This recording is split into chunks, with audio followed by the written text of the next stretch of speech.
আসসালামু আলাইকুম। আদাব। হঠাৎ করে এত জরুরি তলব, কিছু বলবেন? হ্যাঁ, তোমার সাথে আমার কিছু কথা ছিল।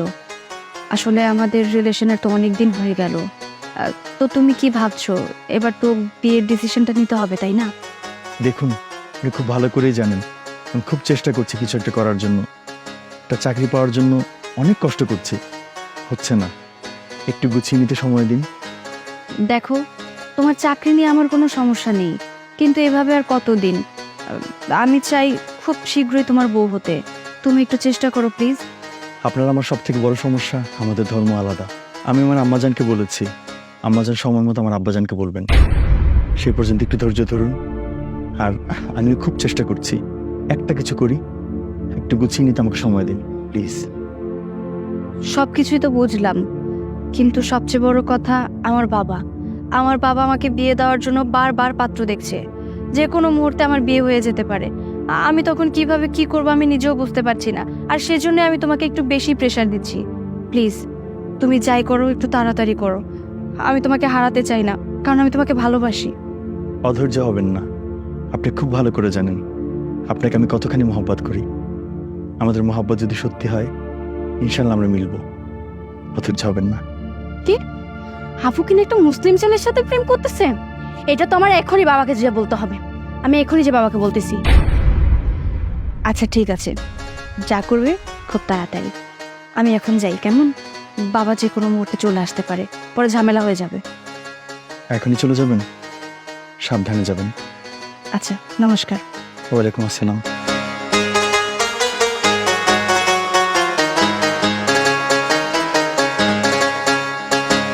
আজানের সময় হয়ে গেছে, নামাজে যেতে হবে।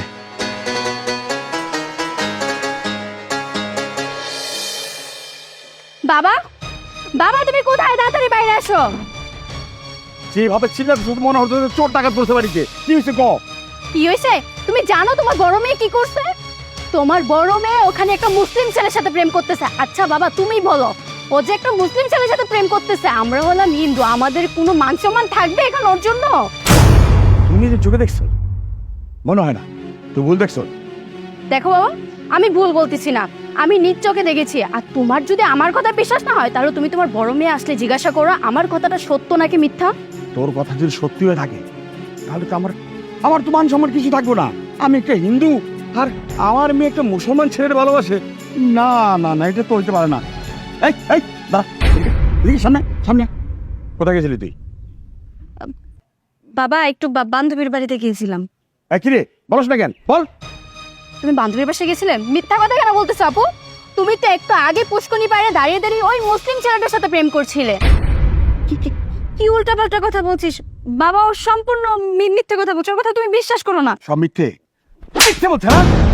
দেখ, এখনো সময় আছে, সত্যি করে বল ও যা বললো তা সত্য না মিথ্যা। ওই ছেলের সাথে তোর কি সম্পর্ক? হ্যাঁ বাবা, আমি ওই মুসলিম ছেলেকে ভালোবাসি। কি? তুই একটা হিন্দু মেয়ে হইয়া মুসলমান ছেলেকে ভালোবাসলি? এত বড় সাহস তোর! আজকের পর থেকে তুই বাড়ির বাইরে যাবি না। আগামী এক সপ্তাহের মধ্যে তোর বিয়ের ব্যবস্থা করবো। আর শোন, ও যদি বাইরে যায় না তাহলে তোর খবর আছে। যা, ওর ঘরের ভিতরে নিয়ে যা। যা। ঠিক আছে বাবা, আপু চলো। বাবা বাবা আমার কথাটা শোনো বাবা। এত বড় সাহস ওর! কলিজাটা কত বড়! আমরা হিন্দু জাত আর একটা মুসলমান ছেলের ভালোবাসে? না, তো হইতে পারে না। বাড়িতে কেউ আছেন? বাড়িতে কেউ আছেন? কে? কি ব্যাপার প্রকাশ মণ্ডল, তুমি আমার বাড়িতে? কেন এসছে আপনার বাড়িতে জানতে চান? আপনার ছেলে একটা মুসলমান পরিবারের ছেলে হয়ে আমার মেয়ের সাথে প্রেম করে। কি বলছেন আপনি? আপনার কি মাথা ঠিক আছে? আমি ভুল করছি না। আপনার যদি বিশ্বাস না হয় আপনার ছেলেকে ডাকেন। ঠিক আছে। অভি, আয় অভি।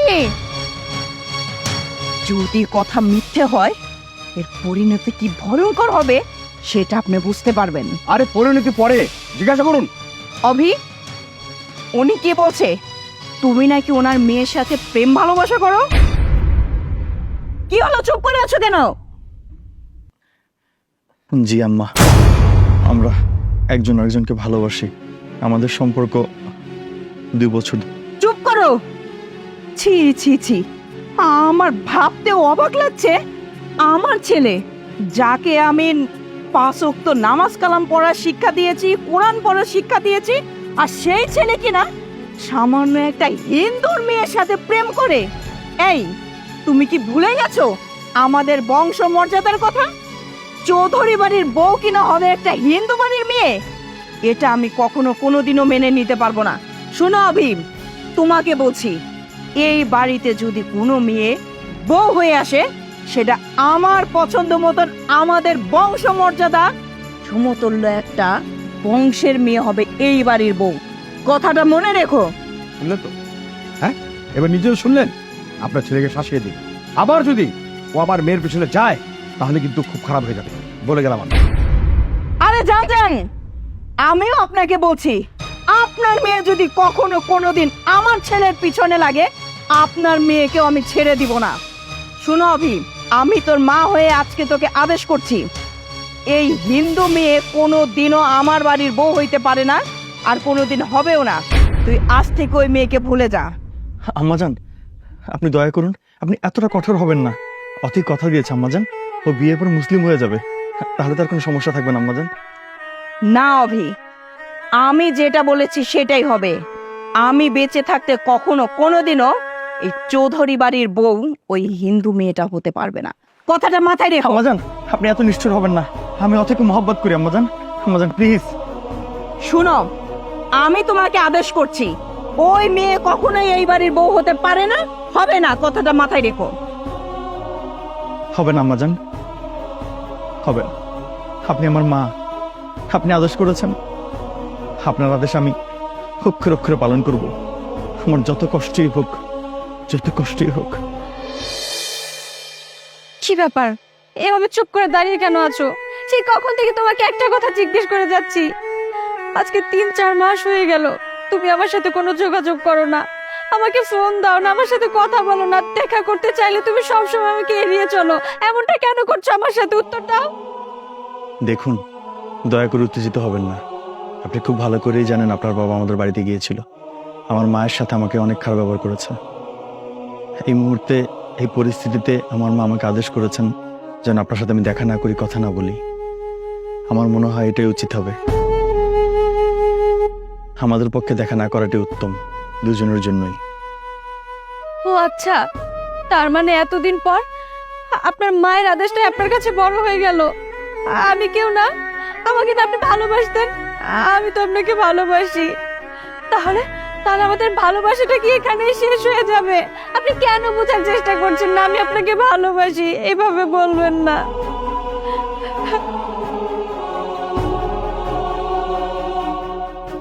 অথই, আপনি বিশ্বাস করুন, উপরওয়ালা সাক্ষী, আমি আপনাকে অনেক মহব্বত করি, অনেক। কিন্তু তার থেকে অনেক বেশি মহব্বত করি আমার আম্মাজানকে। আমার আম্মাজানের একটা কথা, আমার আম্মাজানের একটা আদেশ আমার কাছে শিরোধার্য। আমার পক্ষে সম্ভব হবে না আপনার সাথে আর সম্পর্ক রাখা। আপনি যদি সম্ভব হয়, দয়া করে আমাকে মাফ করে দেবেন। তাহলে কেন তুমি এতদিন আমার সাথে মিথ্যা ভালোবাসার অভিনয় করেছিলে? কেন তুমি আমাকে স্বপ্ন দেখিয়েছিলে বলো? এখন যদি তোমার এতই সমস্যা, আমাদের জাত নিয়ে তোমাদের এতই সমস্যা, তাহলে কেন আমাকে ভালোবেসেছিলে? আচ্ছা, আমি তোমার জন্য কি করিনি সেটা বলো তো।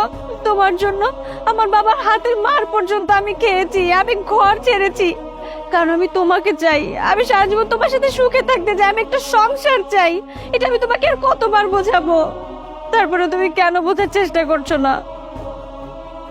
অথই, আপনি আমার মনের ঘরে আজীবন রানী হয়ে থাকবেন, বিশ্বাস করুন।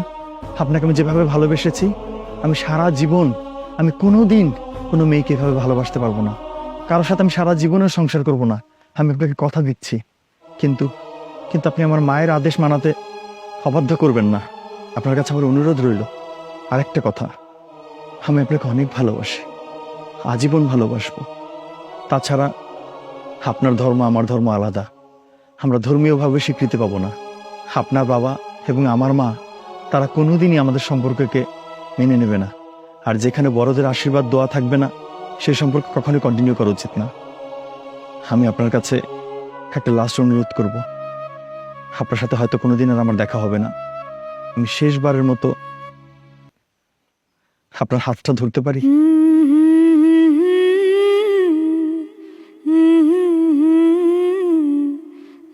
শেষবারের মতো।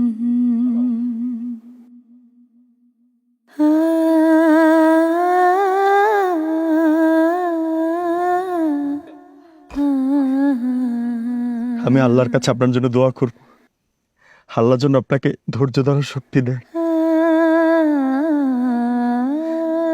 আমি জানি না আমি ভালো থাকবো কিনা, কিন্তু আমি আল্লাহর কাছে দোয়া করি আপনি ভালো থাকবেন। কথা দিন, কথা দিন আপনি ভালো থাকবেন।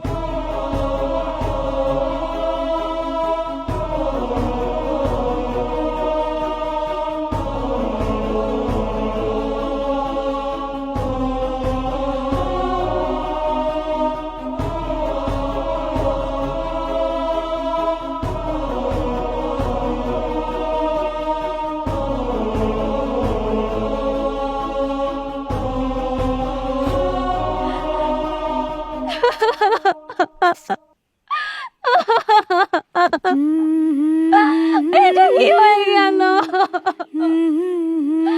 আজকে ধর্মের কাছে আমার ভালোবাসা এভাবে হেরে গেল।